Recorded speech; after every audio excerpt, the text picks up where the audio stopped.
So this is the second part of theorem 6 which says that the product of two measurable function is measurable.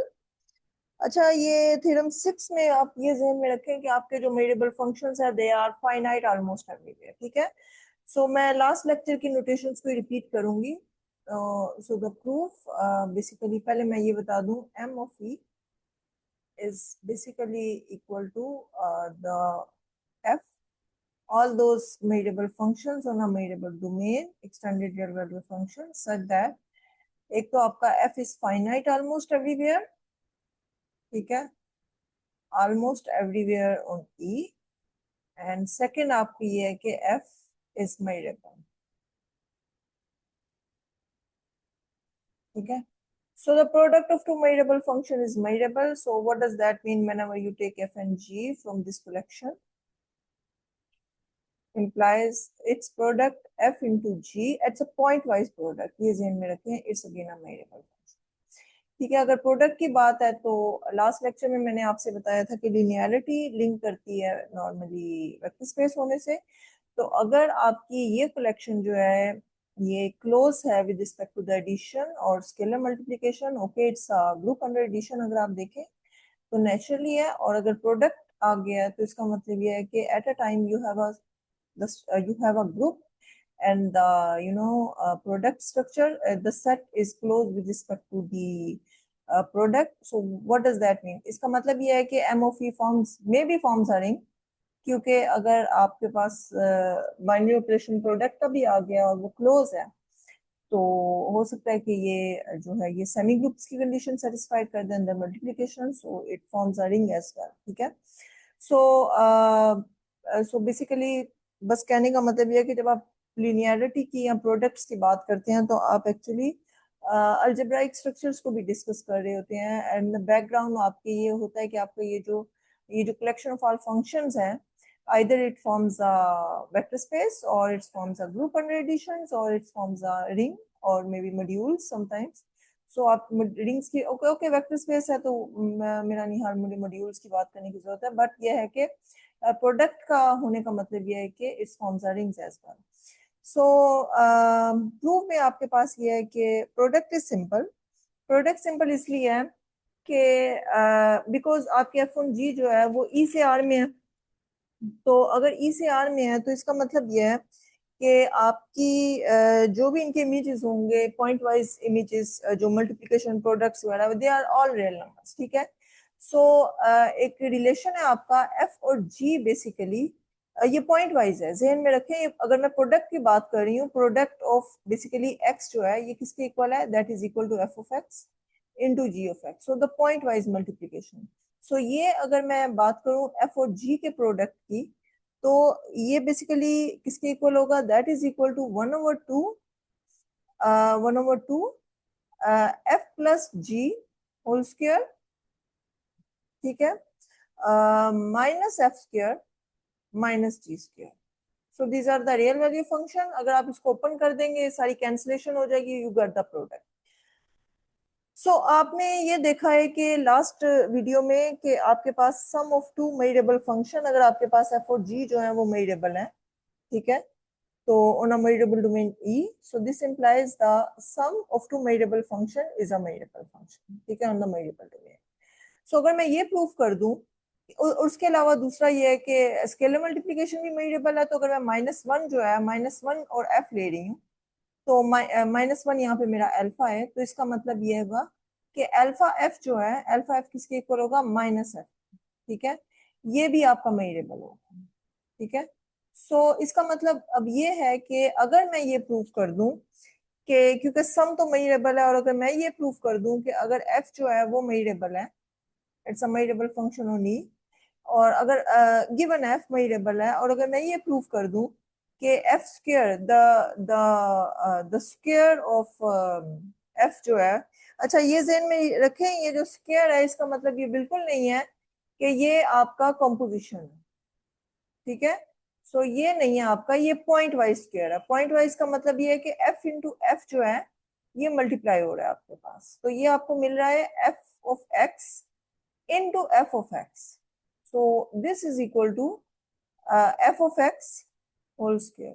ठीक है, so kindly इसको ये composition ना consider कर लीजिएगा। सो the point wise multiplication जो होगी एफ की एफ के साथ, जो कि आपकी एफ स्क्वायर है, सो ये बेसिकली क्या है आपकी एफ स्क्वायर। ठीक है। सो अगर मैं ये प्रूव कर दूं कि एफ स्क्वायर जो है ये भी मेजरेबल है, तो बिकॉज ऑलरेडी ये वेक्टर स्पेस है, तो एफ प्लस जी मेजरेबल होंगे, एफ प्लस जी का स्क्वायर मेजरेबल होगा। अगर मैं ये प्रूव कर दूं कि स्क्वायर मेजरेबल है, दूसरी साइड पे एफ स्क्वायर भी मेजरेबल है, जी स्क्वायर भी मेजरेबल है, उनका माइनस जी स्क्वायर भी मेजरेबल होगा, माइनस एफ स्क्वायर भी by using the scalar multiplication. तो ये जो पूरा एक्सप्रेशन होगा ये मेजरेबल होगा। अगर ये पूरा, because it's a vector space, ये ज़हन में रखें। सो अगर ये पूरा मेजरेबल होगा तो 1/2 इज अगेन अ स्केलर। सो 1/2 के साथ जब ये सारा एक्सप्रेशन मल्टीप्लाई होगा तो अगेन मेजरेबल होगा। सो इसमें यह है कि by using this expression it's enough to prove that the square of a measurable function, square का मतलब ये है कि point wise multiplications with respect to the square, not the composition, square of a measurable function is a measurable। ठीक है, I hope कि ये आपको पता चल गया होगा। सो इस इक्वेशन से हम ये प्रूव करेंगे। अच्छा, स्क्वायर के लिए क्या है कि मैं ले लेती हूँ h जो है वो मैं ले लेती हूँ f स्क्वायर। ठीक है, तो h में f स्क्वायर ले लेती हूँ और मेरा क्लेम क्या है कि h इज मेजरेबल, ये मेरा क्लेम है। So this is my claim. So ये मैंने प्रूफ करना है। सो उसके लिए मेजरेबल प्रूफ करने के लिए क्या है कि अगर मैं कोई भी c रियल नंबर लेती हूँ, ठीक है, और मैं ये प्रूफ कर दूं कि h inverse c two plus infinity ये मेजरेबल है। सो ये बेसिकली क्या होगा, ये होंगे all those points in E such that your h of x is greater than c। अच्छा, h of x is greater than c का मतलब क्या है?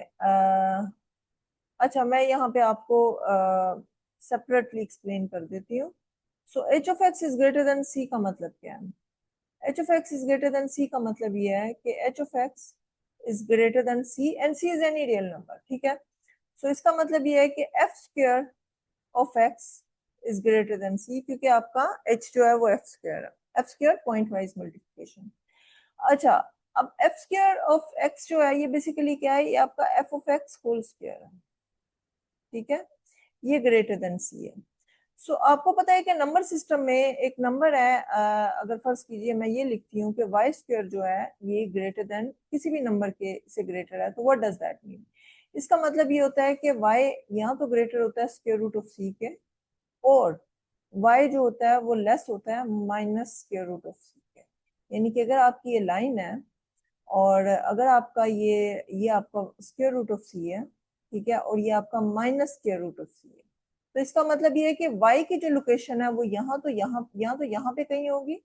ठीक है, या फिर ये जो है वो यहाँ पे कहीं पे पड़ी होगी, क्योंकि जब मैं स्क्वायर लूंगी तो डेफिनेटली वो दोनों सी से ग्रेटर, डेफिनेटली जो यहाँ पे पॉइंट होगा अगर मैं उसका स्क्वायर लूंगी तो उसकी नेचर वैसी होगी जो यहाँ पे पॉइंट है उसका स्क्वायर, जैसे 2 और -2 का अगर आप देखें। ठीक है, so अगर f so what does that mean by using this argument, this inequality? It's a basic calculus, basic I think inequality in calculus, अगर आपने calculus के start में देखा होगा इस inequality से। So f of x square is greater than c, so what does that mean? What does that mean? It's mean that your f of x it is either greater than square root of c, or your f of x is less than minus square root of c। ठीक है, तो यहां से अब मैं इसको रब कर देती हूँ, और ये जो नीचे सारी एक्सप्लेनेशन है इसको मैं यहाँ पे लिखती हूँ आपके राइट साइड पे। So what does that mean? इसका मतलब ये है कि all those points in the domain such that so that your f square of x is greater than c। so by using this whole explanation, ये just मैंने आपको explain करने के लिए यहाँ पे लिखा है, तो मैं यहाँ पे लिख सकती हूँ कि all those points in E such that either your f of x is greater than square root of c, because it's mean either this or this happens. So you are talking about the union. When you talk about the union, it's mean either this hold or this hold or both. So x belongs to E such that your f of x is less than minus square root of c। ठीक है, सो ये set कौन सा है? ये set जो है ये आपका है f इनवर्स ऑफ ये जो सेट है ये आपका है F inverse of greater than, so you have strictly greater than, so you have open side square root of c to plus infinity, ठीक है, union f inverse of this is less than, so इसका मतलब ये है कि this is from minus infinity to, because f of x is less than, so minus square root of c, ठीक है, open side. अब चूंकि आपका f मेजरेबल है, अगर आपका f मेजरेबल है तो इसका मतलब ये है कि ये वाला सेट जो होगा ये भी मेजरेबल होगा, और ये वाला जो सेट होगा ये भी मेजरेबल होगा, और the union of two measurable set is measurable, so your function is measurable. So यहाँ पे आप कह सकते हैं कि since your f is measurable, f belongs to M of E, so this implies your set f inverse of square root of c to plus infinity, and both of these sets f inverse of minus infinity to minus square root of c, both are measurables. So ये दोनों set measurable होंगे तो ये दोनों are measurable, and the union of two measurable set is measurable, so this implies h inverse of c to plus infinity is measurable।